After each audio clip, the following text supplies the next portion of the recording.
Hello everyone, good afternoon. આપણે એસી સર્કિટમાં આગળના લેક્ચરમાં જોયું હતું કે આરસી સિરીઝ સર્કિટ એટલે શું. તો આરસી સિરીઝ સર્કિટ એટલે કે આપણે રઝિસ્ટર અને કેપેસિટરને શ્રેણીમાં જોડતા હોય છે, એટલે કે એને સિરીઝમાં કનેક્ટ કરતા હોય છે અને તેમાંથી થતો વોલ્ટેજ ડ્રોપ આપણે શોધીએ છીએ. VR is equal two I into IR આપણને મળશે અને VC is equal two IXC આપણને મળે છે.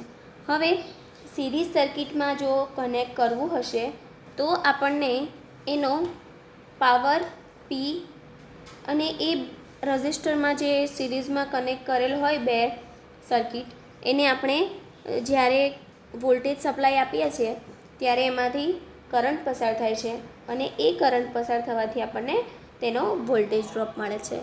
અને વેક્ટર ડાયાગ્રામ આપણે શોધીએ તો આપણને વેક્ટર ડાયાગ્રામ પરથી ખબર પડે છે કે તેનું આપણને કરંટ શોધવાનું સૂત્ર અને ઇમ્પિડન્સ શોધવાનું સૂત્ર આપણને મળે છે. બરાબર. તો એવી જ રીતે આપણે આજે જોઈશું LC series circuit. L means inductor અને કેપેસિટર. એલસી સિરીઝ સર્કિટ જોઈશું. તો અહીંયા ફિગરમાં તમે જોઈ શકો છો કે ઇન્ડક્ટર અને કેપેસિટરને સિરીઝમાં જોડેલા છે. હવે આ બંનેને સિરીઝમાં જોડી અને તેને વોલ્ટેજ સપ્લાય V આપવામાં આવે છે, એટલે કે અલ્ટરનેટિંગ વોલ્ટેજ આપવામાં આવે છે. અલ્ટરનેટિંગ વોલ્ટેજ આપીશું એટલે તેમાંથી કરંટ પસાર થશે. હવે કરંટ પસાર થશે તો કરંટ પસાર થશે. હવે ઇન્ડક્ટિવ રિએક્ટન્સ એટલે કે XL એટલે કે શું કે જે ઇન્ડક્ટરમાંથી પસાર થતો કરંટ કેટલો હોય છે. તો inductive reactance XL is equal to આપણને મળશે 2πfL મળશે, જ્યારે કેપેસિટિવ રિએક્ટન્સમાં XC ઇઝ ઇક્વલ ટુ આપણને મળશે 1/2πfC આપણને મળશે. હવે આપણે અહીંયા જોઈએ સૌપ્રથમ કે VL ગ્રેટર ધેન VC એટલે કે VL VC કરતાં મોટા છે. તો આપણે શોધીશું તો V is equal to under root VL minus VCનો square.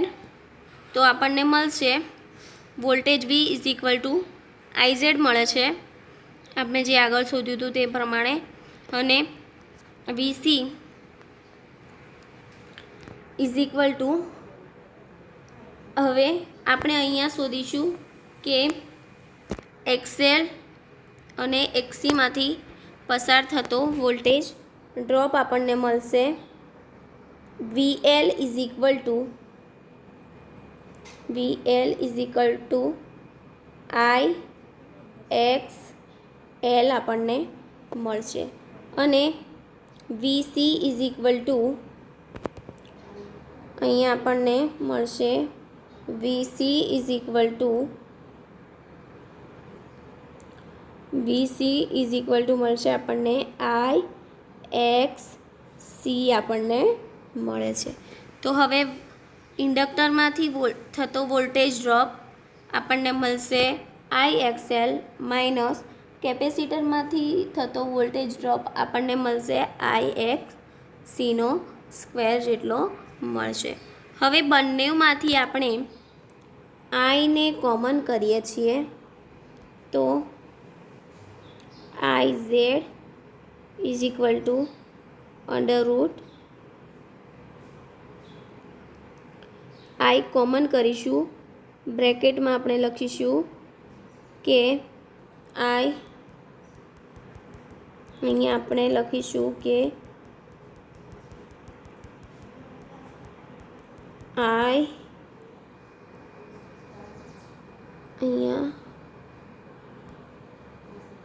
IZ is equal to આપણને મળશે અંડરરૂટમાં I કોમન કરીશું XL માઇનસ XCનો સ્ક્વેર આપણને મળશે. હવે આમાંથી I કેન્સલ થશે તો આપણને મળશે ઝેડ ઇઝ ઇક્વલ ટુ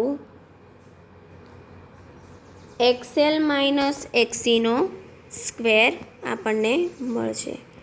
આમ આપણે impedance is equal to Z is equal to XL greater than approximate XC થાય છે, એટલે એક્સએલ જેટલો જ એક્સી પણ થાય છે. હવે જે રિએક્ટન્સ વધારે હોય તે પ્રકારની સર્કિટ ગણાય છે. એટલે જે પ્રમાણે જો એક્સી વધારે હોય તો રિએક્ટન્સ સર્કિટ અને એક્સી વધારે હોય તો કેપેસિટિવ સર્કિટ કહેવામાં આવે છે. હવે અહીંયા આપણે ગ્રાફ જોઈશું. તો આપણે ગ્રાફ દોર્યો છે વીએલ ગ્રેટર ધેન વીસી, એટલે એક્સી કરતાં એક્સએલ આપણે વધારે છે. તો ફર્સ્ટ આપણે રેફરન્સ વોલ્ટેજ લઈ લઈશું. અહીંયા ફર્સ્ટ રેફરન્સ વોલ્ટેજ લીધો. ત્યારબાદ આપણે અહીં આપણને શાનો ગ્રાફ દોરવા કીધો છે? એક્સએલ ગ્રેટર દેન એક્સી, એટલે એક્સએલ વધારે હશે એટલે તેને પોઝિટિવ સાઈડ અને એક્સી ઓછો હશે એને નેગેટિવ સાઈડ દોરીશું, એટલે આપણને મળી જશે તેનો ગ્રાફ મળી જશે. હવે આપણે જોઈશું નેક્સ્ટ કે જો ઇન્ડક્ટિવ રિએક્ટન્સની કિંમત એટલે કે ઇન્ડક્ટરની કિંમત કેપેસિટર કરતાં વધારે હોય તો સર્કિટ ઇન્ડક્ટિવ ગણાય છે. એટલે કેપેસિટર કરતાં ઇન્ડક્ટરની વેલ્યુ વધારે હોય તો સર્કિટ કેવી ગણાય છે? ઇન્ડક્ટિવ ગણાય છે. અને જો રિએક્ટન્સ વધારે હોય તો એ સર્કિટ આપણે રિએક્ટન્સ સર્કિટ કહીએ છીએ. હવે આપણે આગળ જોઈએ તો અહીંયા વીએલ ગ્રેટર દેન એક્સી, એટલે એક્સી વીએલ કરતાં એક્સી વધારે છે, એટલે આપણે અહીંયા ગ્રાફ એનો દોરીશું તો આપણને મળશે. અહીંયા પહેલાં તો રેફરન્સ કરંટ લઈએ બરાબર, રેફરન્સ લઈ લીધો. હવે આપણે શું વધારે છે? જો કેપેસિટિવ રિએક્ટન્સની કિંમત ઇન્ડક્ટિવ કરતાં વધારે હોય તો. હવે અહીંયા આપણે પોઝિટિવ સાઈડ શું આવશે? એક્સ સી, બીકોઝ કેપેસિટિવની વેલ્યુ વધારે છે as compare to V X L, એટલે કેપેસિટરની વેલ્યુ ઇન્ડક્ટર કરતાં કેવી છે? વધારે છે. તો આને આપણે કહીશું એક્સએલ ગ્રેટર દેન એક્સી, એટલે કે એક્સીની કિંમત કેવી હોય છે? વધારે હોય છે. હવે આપણે નેક્સ્ટ લેક્ચરમાં વાત કરીશું કે આર એલ અને સી સિરીઝ સર્કિટ આપણે નેક્સ્ટ લેક્ચરમાં ડિસ્કસ કરીશું. તો એમાં શું આવે છે? તો એમાં રઝિસ્ટર, ઇન્ડક્ટર અને કેપેસિટર આ ત્રણેય વસ્તુને સિરીઝમાં જોડવામાં આવે છે અને ત્યારબાદ તેને સપ્લાય આપવામાં આવે છે.